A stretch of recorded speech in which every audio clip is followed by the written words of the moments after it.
Tadi kan Ustaz bilang kalau kita harus memahami takdir, menerima baik itu berdamai dengan masa lalu, menerima takdir yang sekarang ataupun takdir yang akan datang di masa depan. Begini, ini ada kaitannya dengan jodoh, tapi saat ini kebetulan saya kerja di bidang anak, yang lebih khususnya tuh anak-anak berkebutuhan khusus.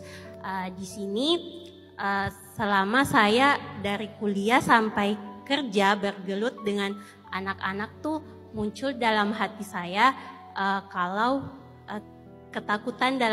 ketakutan menikah, karena seiring pengalaman bertemu dengan anak-anak yang memiliki berbagai macam kekurangan dari beberapa faktor, baik itu dari pola asuh maupun yang lain-lainnya, tuh ada ketakutan dalam diri saya ketika nanti saya menikah, takutnya saya pola asuhnya salah sehingga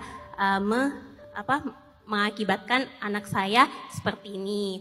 Terus bisa jadi karena saya masih memiliki ego sehingga anak yang jadi korban. Dan banyak yang saya dengar ketika kita punya pemikiran yang negatif itu bisa menjadi salah satu penghalang datangnya jodoh.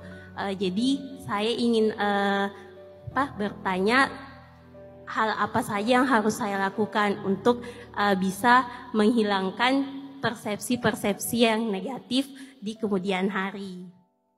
Dan anak-anak yang istimewa atau orang-orang yang susah itu adalah amanah dari Allah. Mereka itu kekasih-kekasih Allah. Jadi siapa yang merawat mereka, berarti dia merawat orang-orang yang Allah cintai, sehingga mendapatkan cinta Allah. Itu satu, semoga ini menyemangati Kak Dinda untuk terus istiqomah dalam proyek pendidikan anak yang berkebutuhan khusus. Yang kedua, dengan pengalaman itu harusnya dibawanya bukan jadi sebuah ketakutan, malah jadi sebuah semangat dan motivasi untuk menghindari faktor-faktor pemicu munculnya masalah yang ditakuti. Karena kan Kak Dinda udah jauh lebih ngerti ya, misalnya hal itu terjadi karena pola asuh, hal itu terjadi karena faktor biologis. Maka hal-hal apa aja yang bisa kita hindari supaya hal itu nggak terjadi kepada keturunan kita. Harusnya itu jadi sebuah edukasi yang lebih baik. Sama kayak misalnya kita belajar Al-Quran, kita membaca tentang kisah-kisah orang yang berhijrah kemudian diuji oleh Allah. Ada yang masuk Islam kemudian diuji kayak Bilal dan seterusnya. Apakah gara-gara kita membaca kisah itu terus kita jadi takut hijrah? Jadi takut masuk Islam, takutnya nanti diuji dengan hal itu. Harusnya kita belajar gimana cara menjadi seperti mereka, kalau diuji jadi kuat, kalau diuji jadi sukses, jadi survive, dan pada akhirnya mereka husnul khotimah gitu.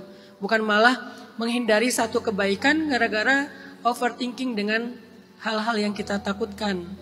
Nah jadi mindsetnya, pola pikirnya tuh harus dibalik. Bukan fokus kepada ketakutan, tetapi fokus kepada preventifnya, motivasinya, mempersiapkan dirinya. Justru fokusnya ke sana. Lagi pula kalau kita balikin ke takdir, jodoh itu kan takdir. Jadi Kak Dinda menghindar segimanapun juga, kalau emang udah waktunya pasti ketemu tuh. Yang jadi masalah sekarang waktu ketemu itu kita udah siap belum? Kita harus menghadapi kenyataan itu, karena takdir kan sebuah kenyataan yang sudah dan akan ya. Nah yang akan terjadi itu akan kita hadapin. Soon or later pasti kita akan hadapin kenyataan itu. Masalahnya kita udah siap belum nih? Belum siap Ustadz. Kalau belum siap berarti kita harus lebih semangat lagi mempersiapkan diri sekarang. Karena soon or later kalian pasti akan ketemu dengan kenyataan-kenyataan itu.